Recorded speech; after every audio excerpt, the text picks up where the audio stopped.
Chapter 1. A Hidden Perspective. Benedict Cumberbatch had always believed that managing a business wasn't just about numbers on a screen and sales reports. For him, the true success of a company lay in how it impacted its employees and how they, in turn, impacted its customers. From the very beginning of his career as the owner of a small coffee chain, he strived to create an environment where people could feel part of something bigger. But over time, that ideal had started to fade. It happened slowly, almost imperceptibly, like a stain on a white shirt that you don't notice until it's too big to ignore. The past few months had been particularly troubling. Reviews for his cafes had taken a turn for the worse, and complaints from customers were mounting. He heard from friends, colleagues, and even random customers that the service was subpar, the staff rude, and the quality of the coffee declining. Deep down, Benedict knew this wasn't just a few isolated complaints, it was something more. But every time he asked his managers about it, they assured him it was nothing more than a rough patch. Just a few bad days, they would say. Still, the nagging feeling in his gut wouldn't go away. He couldn't shake the sense that something wasn't right, so he decided to see for himself. Rather than relying on second-hand reports, he decided to go undercover. He wanted to experience the problems firsthand, to understand what his employees were really going through. On the morning of his decision, he quickly set his plan into motion. He donned a simple hoodie, jeans, and a baseball cap, knowing that would allow him to blend in, making it harder for anyone to recognize him. He selected a cafe in the busy downtown area, one he hadn't personally visited before.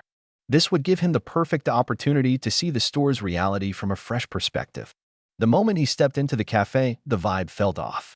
There were customers lined up at the counter, but the energy behind it was tense. A middle-aged manager barked orders, her voice sharp and impatient. "Move faster, Mia. The line isn't going to serve itself," she snapped at a young barista, no older than 19. The manager, who introduced herself as Catherine, barely glanced at Benedict as she directed him to shadow Mia. "Don't mess up," she said curtly, without any warm greeting. Benedict kept his head down and nodded, keeping up his cover. As the day went on, things didn't improve. Mia, the young barista, worked tirelessly, balancing drink orders, handling customer complaints, and cleaning up. Catherine, on the other hand, mostly hovered over her, offering vague instructions but rarely stepping in to help. At one point, when a customer asked why their drink was taking so long, Catherine snapped, throwing Mia under the bus. "Sorry about the wait. Someone here can't keep up," she said loud enough for everyone to hear. Mia's cheeks turned red, but she kept her head down and kept working. Benedict's frustration grew with every passing hour. Catherine wasn't just rude, she was demoralizing. She belittled another barista for forgetting to stock the pastry case, then disappeared into the back office for nearly 30 minutes, leaving the rest of the team to handle the growing line of customers. By the end of the shift, Benedict had seen enough to know that something was seriously wrong. But it wasn't until the next morning that everything came to a head. Benedict arrived early, grabbing a mop to help clean up before the store opened. Mia was already there, preparing the espresso machines. She gave him a faint smile as he walked in, clearly exhausted. "You're early," she said before he could reply. Catherine stormed in shortly after, her face twisted in irritation. "Mia, what the hell is this?" she barked, holding up a receipt. Mia froze. "What's wrong?" she asked, confused. "You came to drink on the clock without my permission." "That's theft," Catherine spat. Benedict's stomach sank. He had witnessed the interaction Catherine was referring to the previous day. An older woman had accidentally dropped her coffee, and Mia had quickly offered to remake it for her, free of charge. It had been a small, kind gesture, but Catherine saw it as insubordination. "I was just trying to help," Mia whispered, clearly shaken. "I don't care. You don't make decisions like that. You're here to follow the rules, not play nice," Catherine snapped, her voice rising. Customers began glancing over from the front door. Mia's lip trembled. "I just wanted to save it," she said quietly. Benedict couldn't stand it any longer. His hand tightened around the mop handle as he debated what to do. This wasn't just bad management, it was toxic. Catherine wasn't building a team, she was tearing them down. He took a deep breath and decided to wait, knowing he needed more information before taking action. But one thing was for sure, this wasn't over. Chapter 2. Shadows Behind the Coffee. For the next few days, Benedict continued to work undercover at the cafe, each time adjusting his behavior to learn more about what was really happening behind the scenes. He made sure not to draw attention to himself, blending in with the staff while observing the interactions between the employees, especially Catherine and Mia. The tension in the air was palpable. It was clear that things were far worse than the customer complaints had suggested. Every morning, Benedict watched as Mia struggled to keep up with the demands of the job. She was always running around, balancing drink orders, cleaning up, and handling customer requests. Meanwhile, Catherine stood by, barking orders and offering no real help. Her critical remarks were harsh, aimed at pointing out any small mistake without offering guidance or encouragement. Each time Mia made a mistake, Catherine's voice grew sharper, and it was clear to Benedict that the manager's behavior wasn't just about improving performance, it was about breaking her employees down.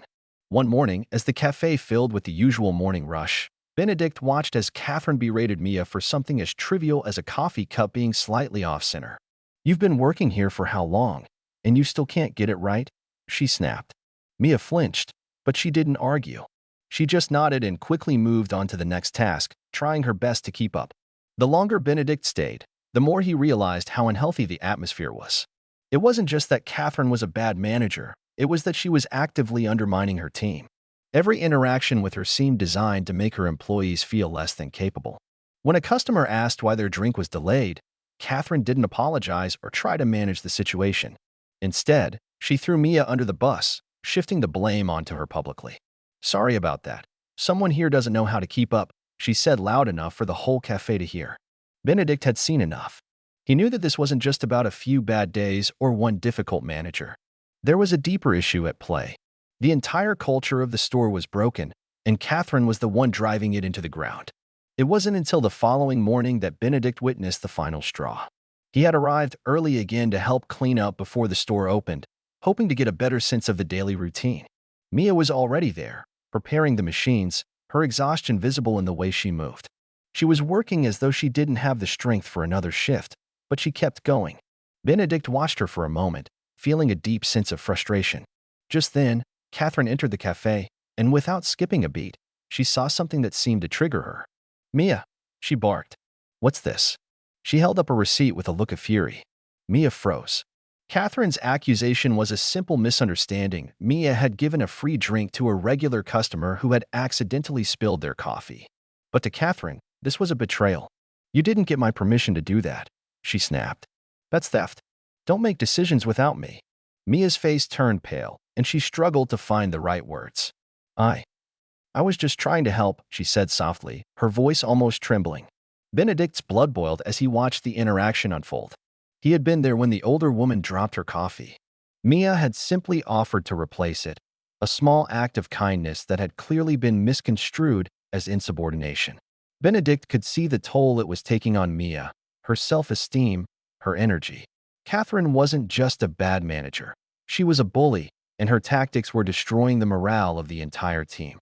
Benedict gripped the mop handle in his hands, trying to hold back his frustration. He had come here to observe, but watching Mia shrink under the pressure, knowing that it wasn't her fault, made it nearly impossible to stay silent. He knew something had to change. He could no longer just watch. He had seen enough. It was time to step in. Chapter 3. Revelation. Benedict spent several more days undercover at the cafe, but his observations grew more urgent with each passing hour. He couldn't help but notice how every shift Mia worked seemed to drain the life out of her. She was always polite, always eager to please, but her spark, her confidence, was slowly diminishing. It was evident in the way she avoided eye contact, the way she moved like she was carrying a weight much heavier than the espresso machine. There were moments when she seemed close to breaking, but she never did. She simply kept going, quietly enduring the mistreatment and the constant fear of making another mistake. Benedict had learned enough. The complaints that customers had made were only the surface of the issue. Beneath the veneer of the business was a culture of fear, anxiety, and resentment. He understood now that the problems ran deeper than just poor management. They were systemic. They were embedded in the way Catherine ran the store. There was no support, no encouragement, no room for mistakes. There was only criticism, belittling, and a toxic environment that kept everyone in a state of constant stress. It was time to make a decision. On the 5th day of his undercover operation, Benedict decided to take action. He arrived at the cafe earlier than usual, just as the store was about to open. The team was still setting up, and the usual energy, tense, distracted, almost fearful, filled the air. Benedict walked to the back and, After taking a deep breath, approached Mia, who was busy arranging cups and preparing for the rush. Mia, he said quietly, his voice calm but firm. She looked up, surprised, but there was a faint flicker of recognition in her eyes. Are you okay? He asked, knowing it was a loaded question. Mia hesitated, her eyes shifting toward the floor before meeting his again. She nodded, though it was clear the weight of her exhaustion had settled deeply into her. I'm fine, just tired, she said, the words sounding almost mechanical, as though she had said them countless times before. Benedict knew better than to believe her. Mia, he said, placing a hand on the counter. I've been watching you work these past few days. You're an excellent barista, but you're carrying a lot more than just drinks on your shoulders. You're doing the work of 5 people. Mia's expression softened, a faint but grateful smile appearing on her face. It's just part of the job. Everyone has to pull their weight. Benedict felt a pang of frustration. It's not just part of the job when you're being treated like this. You're not meant to carry the burden alone. This cafe isn't just about making coffee. It's about taking care of each other. Mia looked up at him, her brow furrowing in confusion. What do you mean? Benedict sighed, and for the first time, he let his guard down. Mia, he said, his tone serious, I'm not just a trainee here. I'm the CEO of this company. The words hung in the air for a moment as Mia processed them. Her face shifted from confusion to disbelief, and then to shock. Wait, what? She asked, her voice barely above a whisper. I've been watching how things have been run, and I've seen what's been happening here, Benedict continued. I've seen the way you've been treated, and I've seen the toll it's taking on you. It's not okay. Mia's eyes welled with tears, but she quickly wiped them away. I didn't want to say anything. I thought it was just me. Maybe I wasn't good enough. She shook her head, her voice breaking slightly. I thought maybe I was just being too sensitive or too weak. Benedict felt a deep sense of empathy for her. Mia, you are not the problem here, he said firmly. The problem is the culture in this cafe. The way Catherine manages isn't just ineffective, it's destructive. It's pushing people like you to their breaking point. And it stops now. Mia looked at him, her face a mix of hope and disbelief. What are you going to do? Benedict stood tall, his decision clear. I'm going to change things. First, I'm firing Catherine.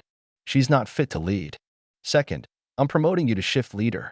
You've earned it, and it's time you were recognized for your hard work and dedication. Mia's jaw dropped. Wait, what? She repeated, her voice filled with astonishment. You're serious? Absolutely, Benedict replied. Starting Monday, you're in charge. You've earned this position, and I want you to know, I'll be here to support you every step of the way. Mia stood frozen for a moment, unsure if she was dreaming. I don't know what to say. You don't have to say anything. Just know you deserve better, and I'm going to make sure you get it. Benedict smiled at her, a reassuring, warm smile that felt like a promise. As he turned to leave, Benedict's heart swelled with pride.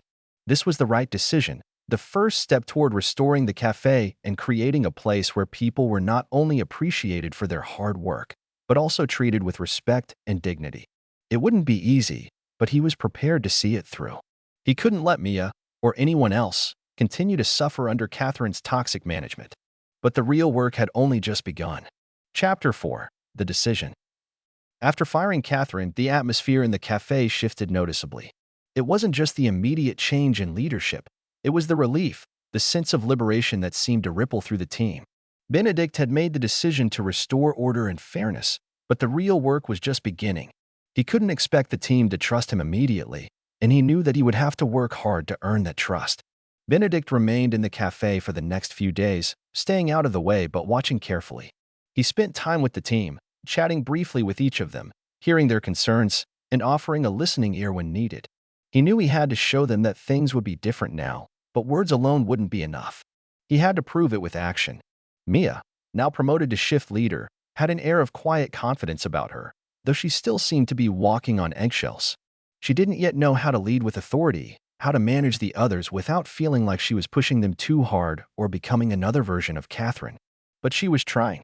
Benedict admired her courage. She was stepping into a role she hadn't anticipated and doing her best to make the cafe run smoothly, despite all the lingering uncertainty. The first week without Catherine was rough. Mia struggled with the weight of her new responsibilities, but Benedict was there to support her, stepping in when she seemed overwhelmed. He made it clear that she wasn't alone, that he was there to help her navigate the changes. Slowly, she began to settle into her new role, finding her rhythm and confidence. But there was still a lot of work to be done. It wasn't just about firing one bad manager, it was about changing the culture of the entire cafe. The team had been under constant pressure for so long, they didn't know how to trust a leader who actually cared about their well-being. They were used to working in fear, and it would take time for them to learn how to function in an environment where communication and respect were prioritized. Benedict spent his time in the cafe not just observing, but also learning. He saw how Mia handled the morning rush, how the team interacted with each other, and how each of them was slowly opening up to the possibility of a new beginning. He noticed the small changes, the way the baristas were starting to smile more, how they were communicating better, and how the general atmosphere was shifting from one of tension to one of collaboration. One day, as the cafe wound down after the lunch rush, Benedict sat down with Mia for a brief chat. She was wiping down the counter, still moving quickly, but she paused when she saw him sitting there, waiting for her to take a moment. "How's it going?" he asked, his tone casual but warm. Mia sighed, glancing around the cafe as though looking for something to reassure her. "It's better, I think. I mean, the team is getting used to things. But I still feel like I'm not doing enough, you know." Benedict smiled gently. "Mia, you're doing great. The change you've already brought is huge. You're showing them that leadership isn't about being tough. It's about being there for them, supporting them, and creating an environment where they feel respected." Mia nodded, but her brow furrowed. "I still worry about messing up. I don't want to be too hard on them, but I don't want to let things slip either." "Balance is hard," Benedict agreed. "But that's what makes a great leader. You find that balance. You show them what respect looks like, and they'll follow your example. You're already doing that." She smiled at his words, though she still seemed uncertain. "I just want to make sure this place feels like a team, you know? It's not just about getting the orders out. It's about working together, like we're all in this together." Benedict nodded in agreement. "Exactly. And that's why I promoted you. You've got the heart of a leader. You understand the importance of the team dynamic. It's not easy, but I believe you can do it." Mia's smile widened slightly. "Thanks, Benedict. That means a lot." As the conversation ended, Benedict felt a renewed sense of purpose. Mia was growing into her role, and the team was beginning to trust her. But there was still more to be done. He knew he couldn't let this process go on without actively working to change the overall culture. He needed to do more than just sit back and observe. He needed to take action. The next day, he called a meeting with the team after the cafe had closed. He wanted to make sure they knew that this was a collaborative effort, that the changes he had promised weren't just about him sitting in an office somewhere. This was their cafe, and it was up to all of them to make it a place where people wanted to work and be a part of. When the team gathered around, there was an air of nervous anticipation. Benedict could sense the unease. They weren't used to meetings like this. In the past, meetings had been about getting reprimanded, about hearing how they were failing. But this time, Benedict was determined to set the tone differently. "I just want to say thank you," Benedict began, his voice calm but firm. "Thank you for sticking with it. Thank you for your hard work. I know it hasn't been easy, and I know you've been through a lot. But I want you to understand something. I'm here to support you. This cafe, and everything we do here, is about respect. It's about trust. It's about making sure everyone feels valued." The team exchanged glances, and Benedict could see the subtle shift in their demeanor. They were listening. They were starting to believe him. "We've got work to do," Benedict continued. "We're building something better here. And that means we need to keep the lines of communication open. If something isn't working, I want to know. If you've got ideas, I want to hear them. This is about creating an environment where we all succeed, not just some of us. It's about teamwork." There was a moment of silence before one of the baristas, a young man named Jared, spoke up. "I just want to say, it's been different. I've noticed it. The way things have changed, the way we're treating each other. It's better." Benedict smiled. "Exactly. It's not going to happen overnight, but we're on the right track. And together, we'll make it work." The meeting ended with a sense of unity. It wasn't a grand gesture, but it was a significant step forward. Benedict had made it clear that the changes weren't just his. They were for the whole team. And in that moment, the team seemed to understand that they were all in this together. Chapter 5, A New Path. Weeks passed, and the changes that had been set in motion began to take root. The cafe, once a place fraught with tension and low morale, was now starting to feel like a different environment altogether. Benedict, though still closely involved, stepped back little by little, allowing Mia and the team to find their own rhythm. He observed from the sidelines, seeing them grow into their roles, and began to feel a sense of pride in what they were achieving together. Mia had blossomed into her role as shift leader, a position she had once never imagined herself in. Her confidence grew with each passing day, and with it, the cafe's atmosphere shifted. It was no longer a place of dread. The staff communicated more freely with one another, they laughed during shifts, and, most importantly, they worked together to ensure that every customer walked out with a smile. Benedict could see it. Mia wasn't just managing the team. She was leading them, guiding them through the chaos of daily service and helping them grow into a more cohesive unit. But even as things were improving, Benedict knew that the real test would come when the cafe faced a difficult situation. The true character of the team would be revealed in moments of stress and pressure. He didn't have to wait long to find out just how much the team had truly changed. It happened on a particularly busy afternoon. The cafe was packed, the line of customers stretched out the door, and the baristas were working at full speed. Benedict, who had been in the back office, stepped out to check on the team. He noticed that Mia was in the thick of it, managing not only the counter, but also making sure every order was correct, keeping an eye on the espresso machine, and ensuring that everything ran smoothly. She was handling it well, calm under pressure, keeping her team moving forward. Then, a customer, a regular who had been coming in for years, stepped up to the counter with a stern look on his face. "Where's Catherine?" he demanded. "I've been coming here for years, and she always gave me a free refill when I wanted it." The entire cafe seemed to freeze for a moment. The man's tone was impatient, and his presence demanded attention. Mia, who had been the one to serve him in the past, hesitated. She had been trained to please the customer at all costs, but she also knew she couldn't bend the rules just to appease someone. She glanced toward Benedict, as if seeking guidance. Benedict gave her a small, subtle nod, a signal to stay firm, to stand her ground. Mia cleared her throat and addressed the man calmly, her voice steady. "Sir, we appreciate your loyalty to our cafe, but our policy is to serve everyone fairly. If you would like a refill, you're welcome to order one, but we can't provide free refills unless it's part of the promotion." Her tone was polite but firm, and her eyes never left the customer's face. The man's face flushed red, his frustration palpable. "I've been a regular here for years," he snapped. "You've always done it for me. What's the difference now?" Benedict, who had been quietly observing from a corner of the cafe, stepped in. His presence alone seemed to bring a sense of authority to the situation. "Sir," he said calmly, approaching the counter, "I understand that you've been a loyal customer, and we value that. But as Mia explained, we've made some changes to our policies in order to ensure that everyone is treated equally. We're not here to provide special treatment based on who's a regular or not. We ask for your understanding and cooperation." The man glared at both of them for a moment, his anger still visible. But then, something unexpected happened. He seemed to deflate, his expression softening just a little. "Well, I guess I understand," he muttered, turning away from the counter. "But you should have told me sooner." Mia and Benedict exchanged a brief glance, and a small sense of relief passed between them. The situation had been tense, but they had handled it with professionalism and respect, not just for the customer, but for the policies they had put in place. The team had passed its first real test since the changes began. As the man left the cafe, the rest of the team exchanged looks of approval. It wasn't just the fact that they had upheld the cafe's new policies, it was the way they had done it. With confidence and without compromising their values.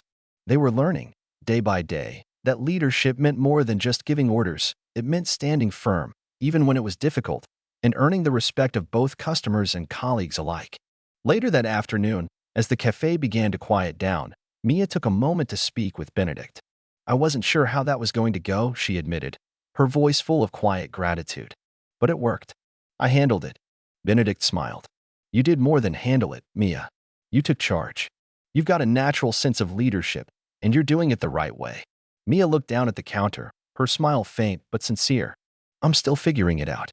But I think we're getting there, right?" Benedict nodded. "We are. And you're doing a great job. This place, it's becoming something special. You've helped make it that way." As he watched Mia return to her duties, Benedict couldn't help but feel a sense of fulfillment. The journey was far from over, and there would be more challenges ahead. But in that moment, he knew they were on the right path. Together, they had created a place where people didn't just come to work, they came to thrive. And that was just the beginning.